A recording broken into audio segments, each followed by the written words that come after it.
क्या अमेरिका के ईरान पर किए गए हमले का खमियाजा अब दुनिया को भुगतना पड़ेगा? क्या स्ट्रेट ऑफ हॉर्मुज ये जो इलाका है यहां से तेल और गैस की सप्लाई को बाधित कर देगा? ईरान ने जो फैसला किया है क्या उस जगह को चोक कर देगा? क्या इससे पहले भी कभी उसने चोक किया है? और अब अगर चोक करेगा तो दुनिया को, भारत को, हमको, आपको इसका क्या खमियाजा भुगतना पड़ेगा? सीरिया में अटैक किया गया है अमेरिका के बेस पर।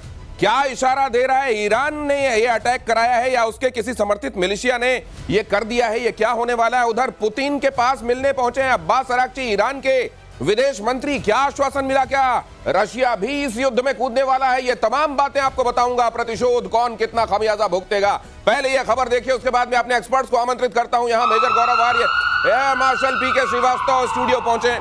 आइए प्लीज। मध्य पूर्व में अमेरिका से बदला शुरू। सीरिया में अमेरिकी बेस पर हमला, अमेरिकी सैन्य बेस के गेट पर मोर्टार से अटैक। मध्य पूर्व में और भी बेसेस पर हमले की आशंका।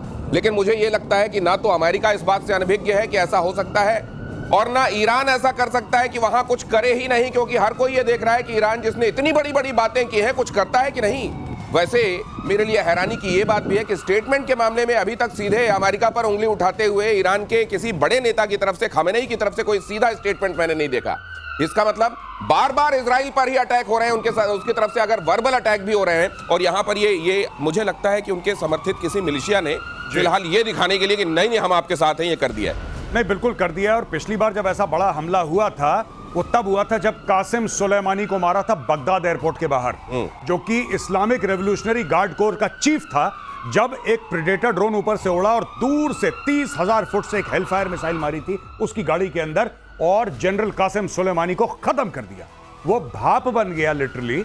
उसको जब मारा था तब चिढ़ के मारे इन लोगों ने अटैक करा था। मरा मुरा कोई नहीं, लेकिन आज की तारीख में जो मोटर के साथ अटैक करा है, देखिए मैं एक बात बताना चाहता हूं दिनेश, की इस वक्त जो काइनेटिक कैपेबिलिटी है ईरान की वो काफी हद तक डेन्यूड हो गई है। और अगले एक हफ्ते में देखेंगे जो मिसाइलें डाल रहा है ना, ये मिसाइलें, इसकी संख्या कम हो जाएगी, खत्म नहीं होगी, इसकी संख्या बहुत कम हो जाएगी हफ्ता 10 दिन में। पहली चीज, अब इनके पास सिर्फ एक ही चारा है कि जो इनकी प्रॉक्सीज हैं, जैसा आपने बताया, जो इनके मिलिशियाज हैं, जो इनके टेरर ग्रुप्स हैं, उनको भैया तुम टेरर अटैक कर दो, कोई सुसाइड बॉम्बिंग कर दो, कोई मोटर मार दो, कोई रॉकेट मार दो, सिर्फ इसके लिए कि हम जिंदा हैं। उससे फर्क कख नहीं पड़ना, फर्क कुछ नहीं पड़ेगा। हम जिंदा हैं, अपनी अटेंडेंस, जैसे मार्ट साहब को हम बोलते हैं, पी लगा देना सर मेरा, ये पी लगा रहे हैं।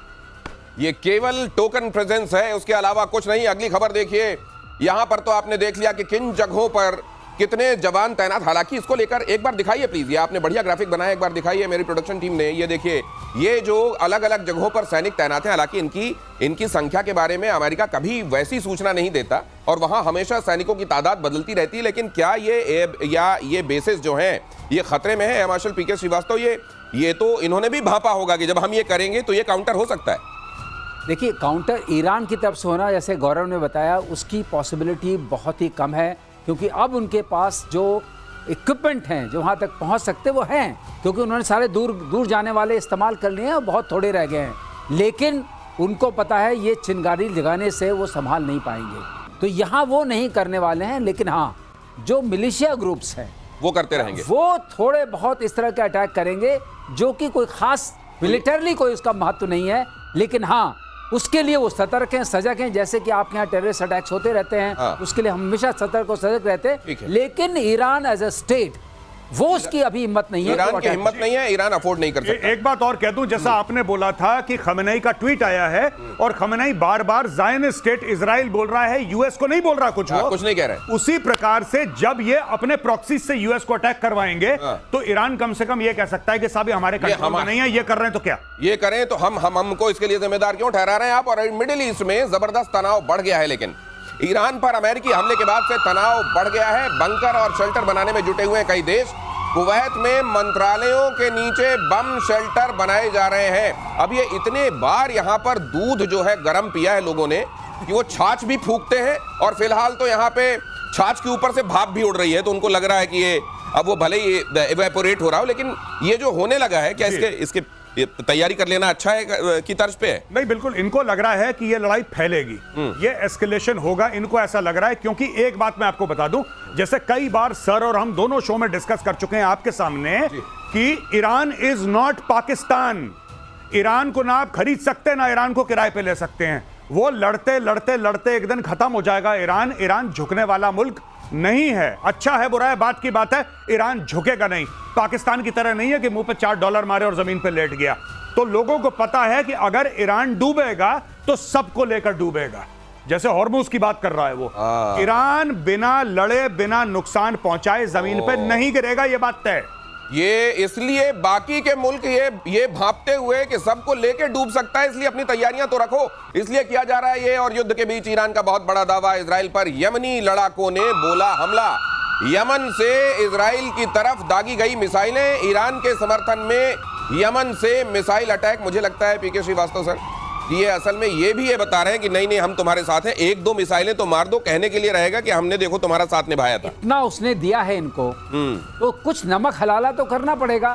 तो 2-4 मिसाइल मारने में क्या है, उनको पता भी है कि ये रोक लेंगे। ये भी पता है कि हमारे ऊपर काउंटर अटैक नहीं हो, लेकिन हाँ वो नमक हलाला करना पड़ता है। ये उस हवाले से लीजिए। आपने बहुत अच्छा टर्म इजाद किया है सर। पहले ये नमक हलाल होता था, अब आपने हलाला जो इसके साथ जोड़ा है ना, अब नमक के पैकेट भी कांप रहे हैं कई जगहों पर। लेकिन ये सर यमन ने ये भी कहा था कि देखिए लाल सागर में हम क्या करते हैं और किस तरीके से हम वहां जो अमेरिकी बेड़े हैं उन पर हमले करेंगे। ये मुंह ज्यादा चलाया जा रहा है, ये करेंगे भी ज्यादा। आपने हमेशा देखा है कि जितने भी टेररिस्ट ऑर्गेनाइजेशंस होते हैं और जितने भी इस तरह की ऑर्गेनाइजेशंस है, वो बातें ज्यादा आपको ऐसा डराएंगे। वो कहते हैं डर के अगर मान गए तो ठीक है। वो आपने देखा नहीं, अगर आप पास आए तो मैं आपको घूसा मार दूंगा। घूसा मारने की ताकत नहीं है, विचार है। ये बोला हिसाब किताब। यमन में कौन है? हुथी बैठे हैं। हाँ भाई, ये हुथी मार रहे हैं। हुथी जब मिसाइल इसराइल पे मारेंगे तो सऊदी की जमीन के ऊपर जाएगा। और कल परसों हमने आपसे ये बोला था कि हो ना हो सऊदी अरब कभी भी इस लड़ाई में कूद सकता है। आपने कहा हमारी बात हुई थी।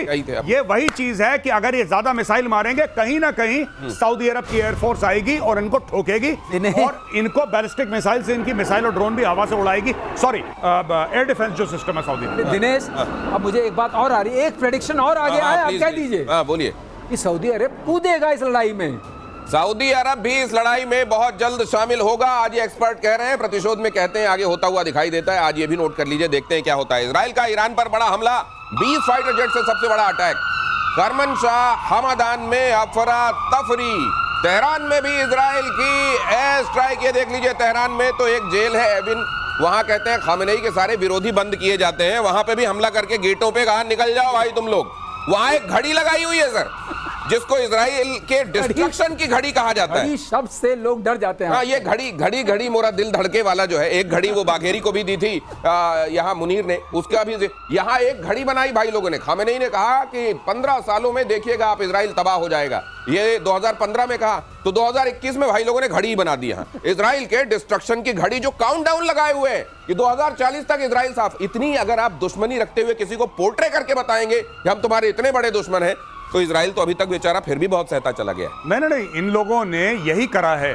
इजराइल को मार देंगे, यहूदियों को मार देंगे, हम ये कर देंगे, हम वो कर देंगे और तुम्हारी नस्लें बर्बाद कर देंगे। एक बम मारा, फिर बोला यार ये तो बड़ा गलत आदमी है इजराइल, ये तो बहुत मारता है। अरे तुम जहर उगलते हो तो मारेगा ही तुम्हें, जब तुमने दुश्मन करार दे दिया। ये जो आप बात कर रहे हैं ना इसकी, ये जो अभी आपने न्यूज पढ़ी, यहाँ पे हर जगह बम मारा, उनकी एयरफोर्स गई और एयरफोर्स ने तेहरान में और दीगर शहरों में उन्होंने मिसाइल मारी, बॉम्ब मारे अपनी एयरफोर्स से। मैं एक बात पूछना चाहता हूं कि वो ईरान की काबिल एयरफोर्स, जिसके कसीदे पढ़े जाते थे कि ईरान की एयरफोर्स है और आएगी धुआं धुआं कर देगी, आपने सुना एक जहाज नहीं उड़ा उनका, एक जहाज। वो एयरफोर्स है कहां पे ईरान की? सर वो वाले अगर वो उड़ा देंगे फाइटर जेट जो रखे हुए हैं, 80 के दशक के फाइटर जेट जो इनके पास थोड़े बहुत हैं, तो उनके कलपुर्जे उड़ते हुए ज्यादा दिखेंगे बजाय इसके। तो वो उड़ा के रिस्क कैसे ले लें? इनको डाउट है कहीं इजराइल तक पहुंचे ना पहुंचे, कहीं बीच में पता लगा सऊदी अरब में गिर गए, इराक में गिर गए कहीं पे। गौरव सचमुच नहीं पहुंचेंगे, रेंज नहीं है जी, वहां पहुंचेंगे नहीं। लेकिन एक बात और है, जो इन्होंने अभी उड़ाया ना वो जगह कुर्रम वरा क्या, जी, वहां सारे इनके फतह मिसाइल्स हैं। ये जो मारा है इस बार, ये बहुत बड़ी बात है। रनवेज को खत्म कर दिया, जो भी छोटे मोटे बेचारे थे उड़ नहीं पाएंगे। हेलीकॉप्टर्स खत्म कर दिए, मिसाइल लॉन्चर खत्म कर दिए, और मिसाइल लॉन्चर खत्म किए, अब मिसाइल्स भी खत्म कर रहे हैं।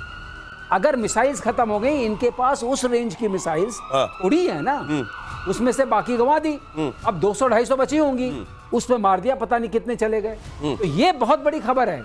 ये जो मारा है, इजराइल क्या कर रहा है, चुन चुन के इनके जो भी फैंग्स हैं, हम बोलते हैं ना जो फैंग्स हैं, उसको कट कर रहा है एक के बाद एक। जहर के सारे दांतों को तोड़ा जा रहा है और ये चुन चुन कैसे, तो मेरे को धर्मेंद्र पाजी भी थोड़ी देर के लिए याद आ गए। ईरान के 6 एयरपोर्ट पर इजरायली हमला, ईरान के 15 फाइटर जेट तबाह, ईरान के F-14 F-5 फाइटर प्लेन्स को भारी नुकसान, बैलिस्टिक मिसाइल का इंजन बनाने वाली फैक्ट्री पर बमबारी।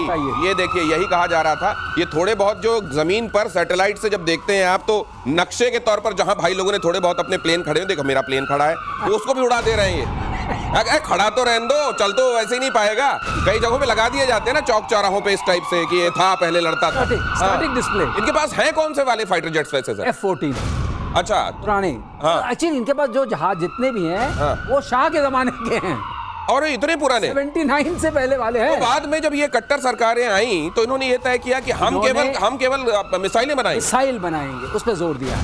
और मिसाइल अगर इनकी रीड है तो मिसाइल पर भी क्या हो रहा है वो भी देखिए। सारे जहर के दांत तोड़े जा रहे हैं जैसा कह रहे हैं मार्शल। और ईरान के 6 एयरपोर्ट तबाह हुए हैं इसमें, Tabriz, Hamdan, Tehran, Isfahan, Mashhad, देज़फुल, ये यहाँ कहीं एयरपोर्ट हुआ करते थे वाला जब इनका नक्शा ये वाला बनेगा। ये ऑब्जेक्टिव क्या ईरान को पूरा बदल देने का, मेक ईरान ग्रेट अगेन वाली जो बात है वो होगा क्या? वही चैप्टर है। देखिए मैं आपको बताऊं, चाहे ये लोग पीट हेग्सेथ मना कर ले, मार्को रूबियो मना कर ले, तुलसी गैबार्ड मना कर ले, सच बात तो ये है कि ट्रंप के मुंह से बात निकल गई, मेक ईरान ग्रेट अगेन।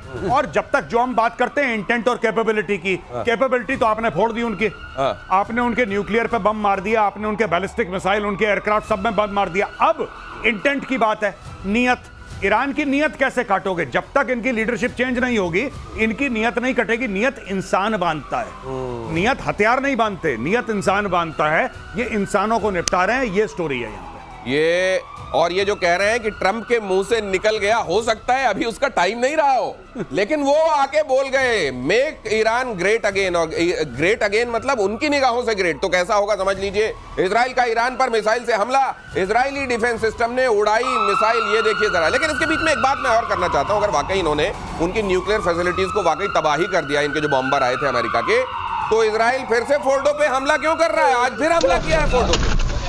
ऐसा है, फोटो पे जो हमला किया है अब ऊपर वाले का सॉर्ट आउट करना है। नहीं सर, वो ये बता रहे हैं कि B-2 बॉम्बर जहां पे छेद करके गए थे ना, वो बड़ा बड़ा जो काला काला से दिख रहा है, उसी में और डाला है। ये तो कहते हैं मैंने मारा, जैसे आपने किसी को मार दिया, कोड में खास उसके बाद भी गोली मारते रहते हैं। कोई भाई पूरा अश्योर कर ले, क्योंकि बीच में कहते हैं हमारा कुछ नहीं गया, अच्छा लो अब जाएगा। और ये जो आपके जो रनवे चले गए हैं, इससे इनकी वो ड्रोन जाते थे लॉन्ग रेंज वाले, उनके टेक ऑफ के लिए तो कोई रनवे चाहिए। हाँ, ड्रोन के लिए तो चाहिए। ड्रोन की तो उन्होंने पूरी फ्लीट दिखाई थी, कितने सारे ड्रोन हैं। अब वो कैसे उड़ेंगे?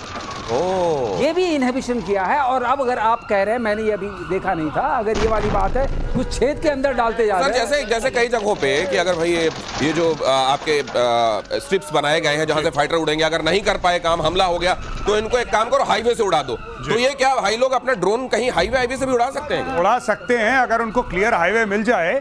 लेकिन मुझे ऐसा लगता है कि जिस तरीके से इजराइल ने पूरी एयर सुपीरियरिटी हासिल कर लिया ईरान के ऊपर, अगर इनको पता लग गया जहां पे ड्रोन है, ड्रोन के अंदर ही मिसाइल जाएगी।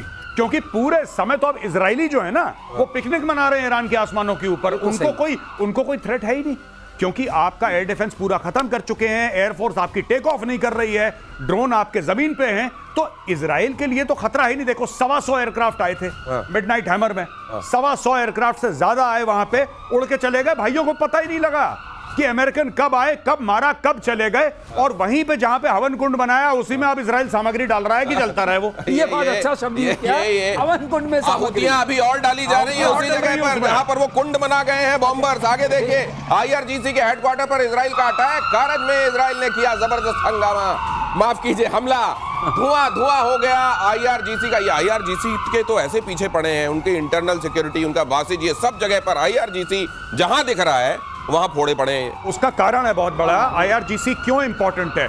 क्योंकि एक IRGC is directly under the supreme leader.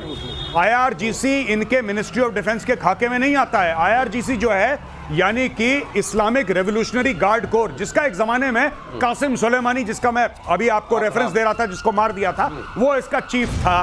तो ये जो है ये डायरेक्टली खमेनेई के अंडर आते हैं। इसका एक बहुत बड़ा भौकाल है। इनका ईरान की पॉलिटिक्स, ईरान की मिलिट्री पे एक वर्चस्व है। तो जब आप आईआरजीसी को मारते हैं, आप खमेनेई को मारते हैं, इसलिए आईआरजीसी को मारना और इंपॉर्टेंट। दिनेश, और मैं थोड़ा सा ऐड कर दूं, आईआरजीसी जो है 79 के बाद आई है रेवोल्यूशन को प्रोटेक्ट करने के लिए। जैसे सेकेंड वर्ल्ड वॉर में नाजीज के पास एसएस कैप्टन होते थे, एसएस मेजर होते थे। तो ये समझ लीजिए कि उनकी उस सेना तरीके के की अलावा बात ना है। ये उनकी धार्मिक सेना है। हाँ। ये उनका ये जो थियोक्रेसी है उसकी एक सेना अलग से है, इसीलिए इसको अलग से टारगेट किया जा रहा है। ईरान को कई देश एटम बॉम्ब देने के लिए तैयार हैं। अगली खबर देखिए, रूस के पूर्व राष्ट्रपति दिमित्री मेदवेदेव का दावा। रूस के सुरक्षा परिषद के उपाध्यक्ष मेदवेदेव ने कहा, प्रेसिडेंट के पुतिन के सबसे करीबी मेदवेदेव ने कहा, ईरान की एटमी साइट्स पर यूएस के हमले के बाद कहा कि हम न्यूक्लियर वॉर हेड कोई भी दे सकता है हम में से। ये कहा तो जा रहा है, लेकिन ये कहने तक ही सीमित रहेगा। प्रतिशोध कल इस बारे में बात कर चुका है। कहीं मूड बदल तो नहीं जाएगा मेदवेदेव का? एक दे देते हैं चलो, हैं? कब भी नहीं।